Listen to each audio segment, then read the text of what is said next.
Hey guys, it's Goosebumps Completionist, and today I'm bringing you a book review from Classic 62, and it's book number 42, Egg Monsters from Mars. I had a fun time reading this book. This is not my favorite book by any means. It feels very rushed in a lot of areas. The premise is kind of meh to me, but I had a fun time reading this, and that's all I could ask for with a book like this.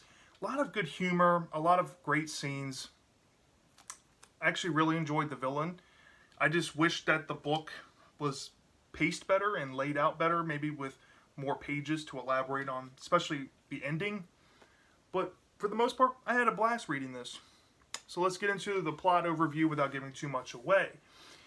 So this story centers around this boy named Dana. And it starts off with Dana's sister, Brandy, as having a birthday party. Now, Brandy's birthday is basically on Easter. For this year, she wants to have an Easter egg hunt in the backyard for her birthday.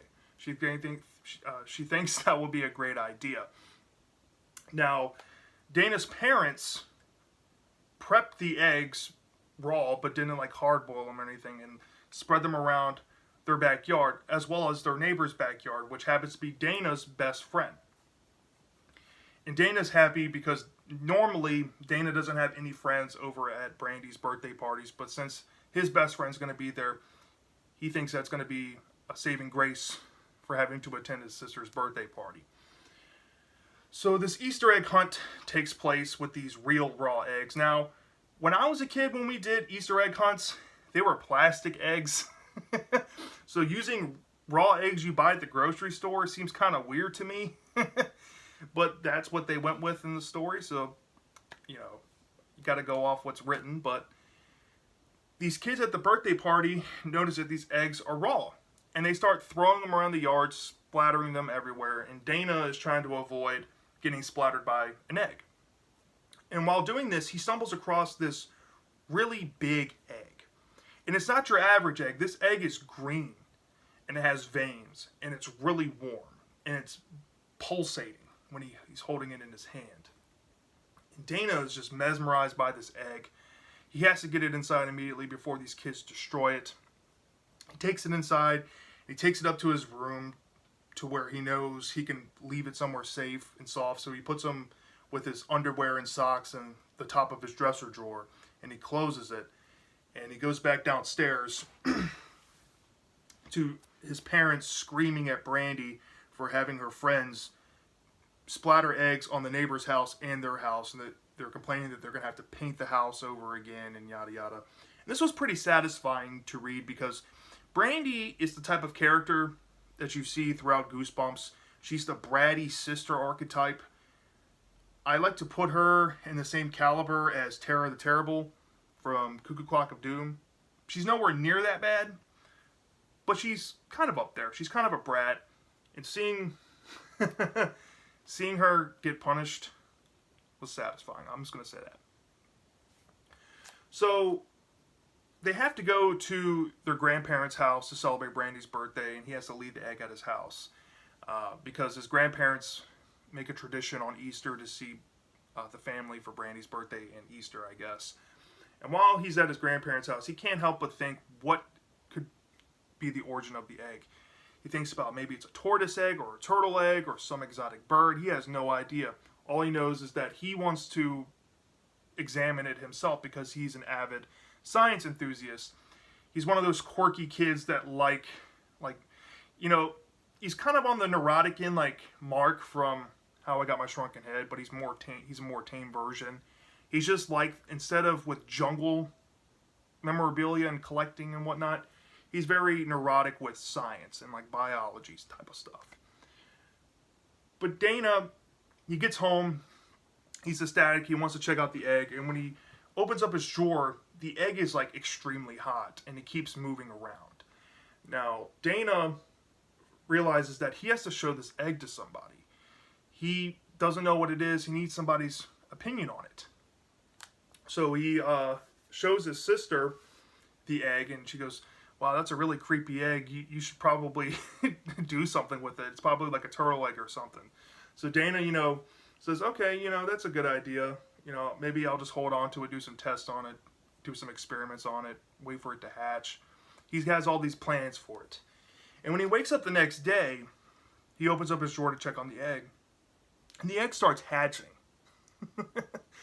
And it's not what you think comes out of this egg. This egg is this yellow yolk-like creature that can bubble its skin, and it has pitch black eyes. And it makes grunting noises, and it doesn't communicate with language. It communicates with like eye cues and non-verbal cues. And Dana gets this impression that this egg creature might be like trying to communicate with it, you know, without saying words. He thinks it could be angry, agitated, or whatnot. So when he sees this creature, he has to go show his best friend, his next door neighbor. So he has to go through this whole event of getting the egg creature out of his drawer and into this box. And when he takes it next door, there's this whole event involving the egg creature basically spoiling a breakfast. It's kind of hair-raising. It's kind of suspenseful. There's a scene dealing with garbage disposal in the sink with the egg creature. You know, you're screaming, "No, not the egg creature. It's just a little baby." You find yourself doing that. But Dana finally shows his best friend, "Hey, look, you know, this creature is like an unknown creature. Maybe I should take it to a scientist that knows more than I." So his friend says, "Yeah, that's a good idea." And he convinces Dana to go see the scientist, which so happens to be a local science lab in his area. So Dana carefully packs the egg creature in a box, I think it was like a shoe box or something, and rides his bike over to this science lab. And he sees a sign that says they're closed on Saturdays and Sundays, and he's kind of bummed out. But then he's greeted by this gray-haired man, and the gray-haired man invites him in after Dana explains, "Hey, I might have found something." And the gray-haired man is named Dr. Gray. Now, Dr. Gray, I'm going to say this now, may or may not be the protagonist in the story. And he's pretty well written for his level of villainous behavior, I would say. He's not really an overt villain, but his actions go against Dana's best interests, so I guess he is the villain of the story. But basically, before I get into spoiling what happens in the later half of the book, Dana's basically held there because he's now a specimen, because at some point Dana had physically touched the egg creature. And the scientist believes that he may have been contaminated, and he's holding him there to do tests on him to make sure that he's safe and it's not going to spread germs to humanity. So it's revealed that the scientist has found these other eggs around the area, and Dana found one that he may have missed.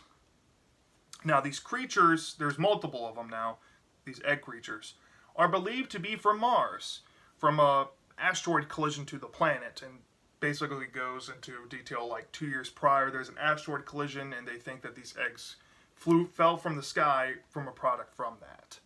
And that's basically as far as it goes into detail about that. But Dana's dad comes looking for him because Dana's missing. He's been in the lab. You know, they're holding him there. And there's a really scary scene. It hits home with you when you read this scene. I'm not going to spoil it, but if you've read this when Dana's watching his father, like not hearing his cries for help, that's a realistic scene, and that's very impactful. And I really got a touching feeling from reading that. But then the story takes a complete 180 and takes a direction you don't really expect, dealing with the egg monsters and Dana specifically. And Dana feels indebted to the egg monsters for this action. Now, Dana's able to escape and outwit Dr. Gray, and something happens to Dr. Gray. What exactly happens, the book never goes into. Like I said early in the video, it's kind of fast-paced. It's kind of, sped up to the point where it misses a lot of details, and it's just rushed. But something happens to Dr. Gray, and Dana's free to go back home, where his family has been worried about him and missing him. And he feels like his life can go back to normal now that these egg monsters and Dr. Gray seemingly have vanished or something happened to him. He doesn't know what necessarily happened. So then it cuts to the ending, and this is where the whole story comes to a screeching halt. And I'm not going to spoil it, but this ending, quite possibly, could be one of the worst Goosebumps endings of all time. I'm just going to put that out there. For what this book had going for it, that ending, Lord, it was bad. It was bad. I mean, some people might like it, some people might find it funny, but what the ending did for me is it just stopped the book's pace, it stopped what the book had going for it, and it just completely spun it on its head and dropped it flat. And that's where I'll leave the plot. So, the strengths of this book. I really like Dana as a character. There's a lot of good sympathetic moments throughout the story with Dana. He's very relatable. I'm going to say that. Dana is one of the more relatable characters. You'll have a good time with Dana. The premise of the egg monsters, it is an Easter book. So if you read this around Easter, you'll have a fun time. It kind of puts you in the spirit of the holiday because you go Easter egg hunting and stuff. Is it my go-to choice for a monster? No. But, yeah, pretty solid villains, too, in this book. And I say that plurally. I'm not going to reveal who they are, but pretty solid. Pretty solid. But my big drawback with this book, and this is a big deal breaker for me, that is the pace of this book and how rushed it felt. On top of that, the ending itself not only made it worse, but it just completely bricked the entire story. Badly. So, yeah, let's get into the rating on this thing. If I had to rate this from a 0 to 5 stars, I'm just going to be honest, guys. For the pacing and how rushed this book felt, I deducted a full point off the bat. Now, I only deducted 0.2 for the ending because the ending kind of fits the pacing and how rushed this book felt, to be honest. If it had about 10 more pages in the last chapter, or maybe added another chapter, it would have got a way higher score, I bet. But given that it's in the 40s from classic series Goosebumps, they were churning out books back then around this time like nobody's business. I guarantee you that some of these books missed the mark a little bit. This was one of them, unfortunately for me. So I had this book at a 3.8 out of 5. I think it's an average book. It is better than a good amount of stories in Goosebumps. I'm going to say that. I'm not going to say it's above average or excellent, but I do think it has a lot of good things going for it that readers will enjoy. This one, it gets kind of graphic, so I'm going to say about 7 or 8 or older, around that range. Anybody under the age of 7, I want to recommend this to. But yeah, it's a pretty fun one. Solid book for what it is. And it does have its issues, but it's a fun one. So yeah, that's Egg Monsters from Mars. Let me know in the comment section, guys. Did you love it or did you hate it, if you have read it? I'm dying to know. And I'll see you next time.